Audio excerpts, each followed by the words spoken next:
फातिमा की रानी माँ, प्रभु यीशु की माँ, आसरा तू ही है माँ।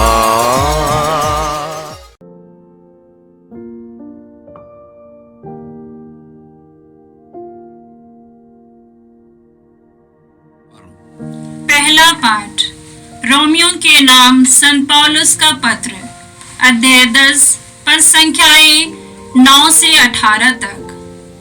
यदि आप लोग मुख से स्वीकार करते हैं कि यीशु प्रभु हैं और हृदय से विश्वास करते हैं कि ईश्वर ने उन्हें मृतकों में से जिलाया है, तो आपको मुक्ति प्राप्त होगी। हृदय से विश्वास करने पर मनुष्य धर्मी बनता है और मुख से स्वीकार करने पर उसे मुक्ति प्राप्त होती है। धर्म ग्रंथ कहता है, जो कोई उस पर विश्वास करता है उसे लज्जित नहीं होना पड़ेगा। इसलिए यहूदी और यूनानी में कोई भेद नहीं है, सबों का एक ही प्रभु है। वह उन सबों के प्रति उदार है जो उसकी दुहाई देते हैं, क्योंकि जो कोई प्रभु के नाम की दुहाई देगा उसे मुक्ति प्राप्त होगी। परंतु लोग उसकी दुहाई कैसे दे सकते हैं यदि उन्हें उसमें विश्वास नहीं? वे उसमें कैसे विश्वास कर सकते हैं यदि उन्होंने उसके विषय में सुना नहीं? वे उसके विषय में कैसे सुन सकते हैं यदि कोई प्रचारक ना हो? और कोई प्रचारक कैसे बने यदि वह भेजा नहीं जाए? धर्म ग्रंथ में लिखा है, शुभ संदेश सुनाने वालों के चरण कितने सुंदर लगते हैं, किंतु सबों ने सुसमाचार का स्वागत नहीं किया। ईसायास कहता है, हे प्रभु, कितने हमारे संदेश पर विश्वास किया। इस प्रकार हम देखते हैं कि सुनने से विश्वास उत्पन्न होता है और जो सुना जाता वह मसीह का वचन है। अब मैं पूछता हूँ, क्या उन्होंने सुना नहीं? उन्होंने अवश्य सुना है, क्योंकि उनकी वाणी समस्त संसार में फैल जाती है और उनके शब्द पृथ्वी के सीमांतों तक। यह प्रभु की वाणी है। ईश्वर को धन्यवाद। वचन अनुवाक्य। इसकी गूंज संसार भर में फैल जाती है। इसकी गूंज संसार भर में फैल जाती है। आकाश ईश्वर की महिमा बखानता है, तारा मंडल उसका सामर्थ्य प्रकट करता है। दिन दिन को इसकी कहानी सुनाता और रात रात को इसे बताती है। अनुवाक्य। इसकी गूंज संसार भर में फैल जाती है। इसकी गूंज संसार भर में फैल जाती है। ना तो कोई वाणी सुनाई देती है, ना कोई शब्द और ना कोई स्वर, फिर भी इसकी गूंज संसार भर में फैल जाती और पृथ्वी के सीमांतों तक इसकी ध्वनि। अनुवाक्य। इसकी गूंज संसार भर में फैल जाती है। इसकी गूंज संसार भर में फैल जाती है। जय घोष। Alleluia alleluia. प्रभु कहते हैं, मेरे पीछे चले आओ, मैं तुम्हें मनुष्यों के मछुए बनाऊंगा। अल्लेलुया। प्रभु आप लोगों के साथ हो और आपकी आत्मा के साथ। संत मत्ती के अनुसार पवित्र सुसमाचार। हे प्रभु तेरी महिमा हो। अध्याय 4 पद संख्याएं 18 से 22 तक। गलीलिया के समुद्र के किनारे टहलते हुए यीशु ने 2 भाइयों को देखा, सीमोन जो पेतरुस कहलाते हैं और उसके भाई अंद्रेस को।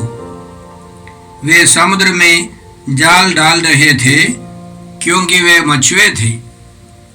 यीशु ने उनसे कहा, मेरे पीछे चले आओ, मैं तुम्हें मनुष्यों के मछुए बनाऊंगा। वे तुरंत अपने जाल छोड़कर उनके पीछे हो लिए। वहां से आगे बढ़कर यीशु ने और 2 भाइयों को देखा, जेबेदी के पुत्र याकूब और उसके भाई योहन को। वे अपने पिता जेबेदी के साथ नाव में अपने जाल मरम्मत कर रहे थे। यीशु ने उन्हें बुलाया। वे तुरंत नाव और अपने पिता को छोड़कर उनके पीछे हो लिए। प्रभु का सुसमाचार। हे क्रिस्त तेरी स्तुति हो। जय यीशु क्रिस्त में प्रिय भाई और बहनों, 30 नवंबर को हम लोग संत अंद्रेस का पर्व मनाते हैं। इसके लिए पवित्र कलीसिया हमको रोमियो के नाम पत्र अध्याय 10 पद संख्या 9 से देती है मनन करने के लिए, उन महापुरुष के जीवन के बारे में समझने के लिए, उनसे प्रेरणा पाने के लिए।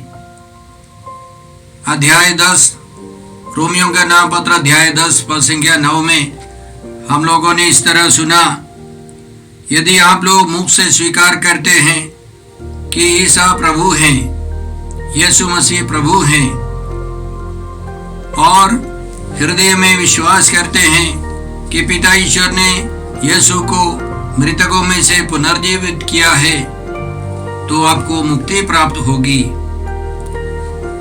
हृदय में विश्वास करने से मनुष्य धर्मी बन जाता है और मुख से स्वीकार करने पर हम मुक्ति का अनुभव करते हैं। मनुष्य, हर एक व्यक्ति मुक्ति का अनुभव करता है। यह एक बहुत बड़ा रहस्य है, एक वरदान है। यदि हम किसी भी परिस्थिति में संकट में हो, हम लोग विश्वास करें कि यीशु हमारे प्रभु हैं, पिता ईश्वर ने यीशु को मृतकों में से पुनर्जीवित किया है, और वह मुख से घोषणा करने पर हमारी वो समस्या, वो बंधन, वह कठिनाई दूर हो जाती है, क्योंकि पुनर्जीवित यीशु की शक्ति उस वक्त हमारे अंदर आती है। एक बार एक व्यक्ति बहुत परेशान था, तो एक पुरोहित के पास जाकर उसने बताया, फादर मैं बहुत परेशान हूँ।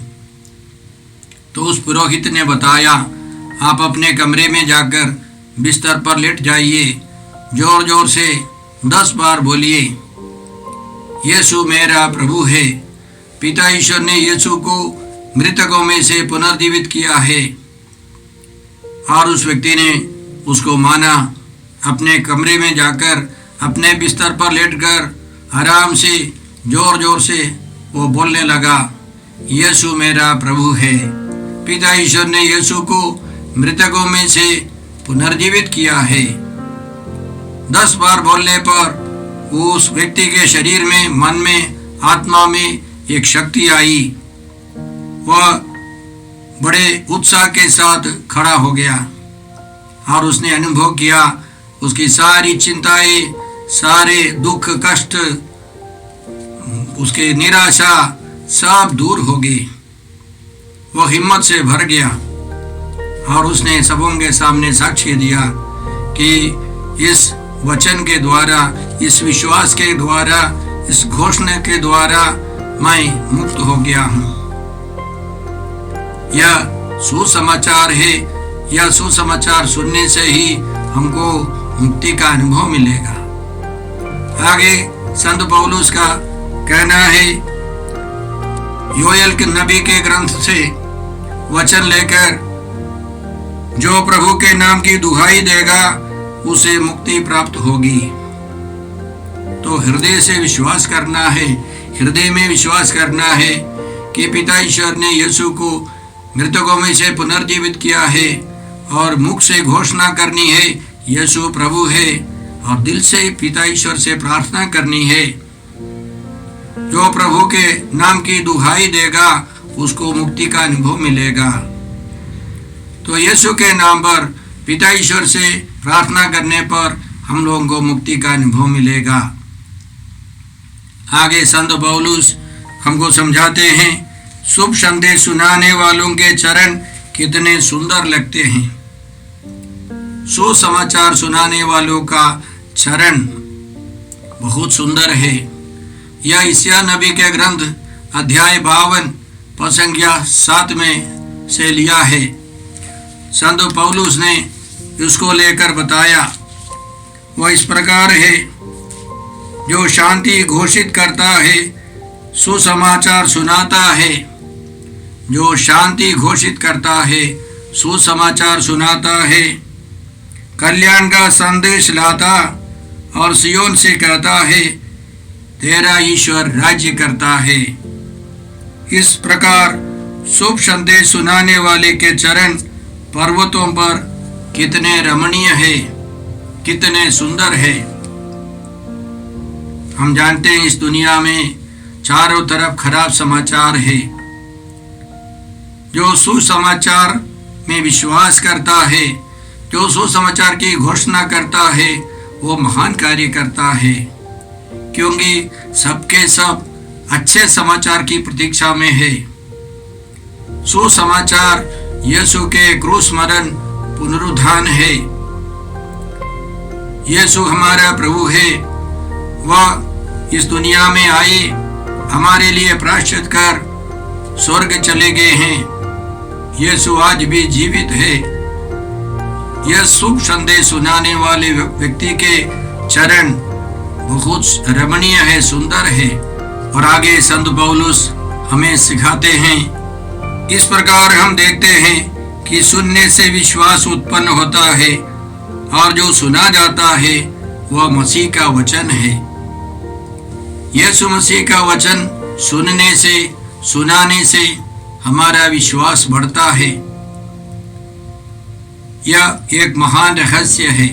जब हम लोग बाइबल पढ़े, ईश्वर का वचन पढ़े और उसको सुनाए, विश्वास के साथ हम लोग उसकी घोषणा करेंगे, तो सुनने वालों में बहुत शक्ति उतरती है, विश्वास का वरदान उत्पन्न होता है। यह सबसे उत्तम तरीका है। हमारी कलीसिया में कई प्रकार से हम लोग विश्वास पाते हैं।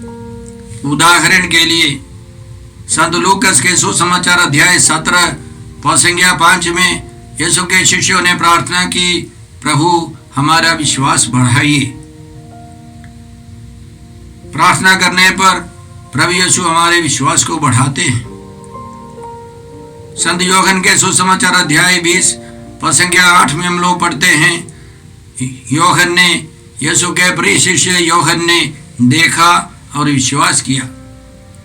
यीशु के पुनरुत्थान के सारे चिन्हों को देखकर उसने विश्वास किया। संत थॉमस ने यीशु को देखा, यीशु को छू लिया, यीशु का स्पर्श किया, यीशु की उपस्थिति निकट से अनुभव किया। उसने विश्वास करते हुए घोषणा की, हे मेरे प्रभु, हे मेरे ईश्वर। तो कई प्रकार से हम लोग विश्वास पाते हैं, लेकिन सबसे उत्तम तरीका है हम वचन सुने, वचन जोर जोर से पढ़े, सुने और उसकी घोषणा करें। हमारा विश्वास प्रभु बढ़ाते हैं। यह आसान और सबसे उत्तम तरीका है। बड़े बड़े चमत्कार बिरले ही हम देखते हैं, हम पाते हैं, लेकिन वचन हमारे साथ है, वचन हमारे पास है। वचन को बार बार हम लोग पढ़ सकते हैं। इसलिए वचन की घोषणा से, वचन सुनने से हमारा विश्वास बढ़ता है। यजेकिएल के ग्रंथ से ईश्वर हमको सिखाता है, अध्याय 3 पद संख्या 10 में, वचन हमको कान से सुनना है और हृदय में ग्रहण करना है। ईश्वर का कहना था, मानव पुत्र, मैं तुम्हें जो शब्द सुना रहा हूँ, जो वचन सुना रहा हूँ, उसे हृदय में ग्रहण करो और कानों से सुनो।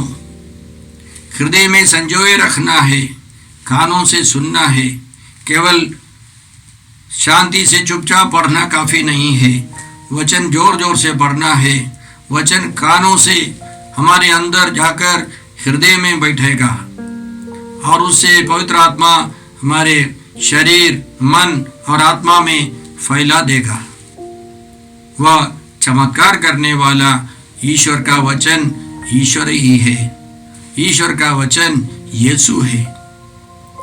उसको हम लोगों को सुनना है, सुनाना है, तब हमारा विश्वास बढ़ता है। तो आज के संदर्भ में संत अंद्रयास के पर्व में हम समझते हैं कि संत अंद्रयास ने अनेक जगह पर जाकर अनेकों को सुसमाचार सुनाया। यहाँ तक उनकी मृत्यु के समय वे क्रूस पर थे। कहा जाता है दो दिन उन्होंने क्रूस पर रहते हुए सुसमाचार सुनाया। उनको क्रूस पर रस्सी से बांधा गया था और कष्ट उठाकर उसने मरते वक्त तक उन्होंने सुसमाचार की घोषणा की। उनके पैर कितने सुंदर है। सुसमाचार सुनाने वाले अंद्रयास के पैर बहुत रमणीय है, सुंदर है। वे हमें प्रेरणा देते हैं कि हमको भी इसी तरह हृदय में विश्वास करना है कि पिता ईश्वर ने यीशु को मृतकों में से पुनर्जीवित किया है। यीशु आज भी जीवित है और मुख से घोषणा करनी है, यीशु एकमात्र प्रभु है, एकमात्र मुक्तिदाता है। हम ये कृपा मांगते हैं। आज के सुसमाचार में हमने सुना कि प्रभु यीशु ने 4 मछुओं को बुलाया। वे मछली पकड़ रहे थे और उन्होंने तुरंत यीशु का अनुसरण किया। सबसे पहले यीशु ने सीमोन पेतरुस को और उसके भाई अंद्रयास को देखा। वे समुद्र में जाल डाल रहे थे। यीशु ने उनको बुलाया और उनको कहा, मेरे पीछे चले आओ, मैं तुम्हें मनुष्यों के मछुए बनाऊंगा। वे तुरंत वह काम सब छोड़कर यीशु के पीछे हो लिए। उसके बाद 2 भाइयों को देखा, याकूब और यूहन्ना को। वे अपने पिता जेबेदी के साथ उनके जाल की मरम्मती कर रहे थे। उन्होंने भी तुरंत जाल और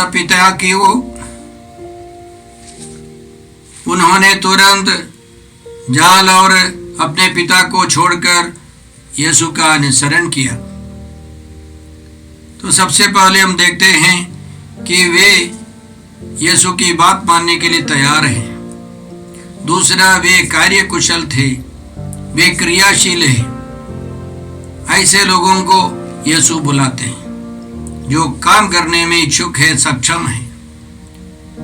वे यीशु के अनुसरण के लिए तत्पर हैं। ऐसे लोगों को यीशु की बुलाहट मिलती है।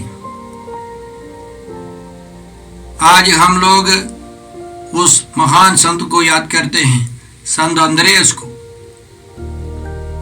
अंद्रयास शब्द का मतलब यूनानी भाषा में हिम्मत वाला, धैर्यशाली है। वह धैर्यशाली थे। साथ साथ हम देखते हैं कि वे ईश्वर की खोज में थे। संत यूहन्ना के सुसमाचार में हम लोग पढ़ते हैं, सबसे पहले यूहन्ना बपतिस्मा के 2 शिष्य लोग यीशु के पीछे हो लिए। उनमें एक अंद्रयास थे और उन्होंने यीशु से पूछा, रब्बी, गुरुवर, आप कहाँ रहते हैं? यीशु ने कहा, आओ और देखो। उन्होंने जाकर देखा, उनके साथ एक रात बिताया और उन्होंने विश्वास किया।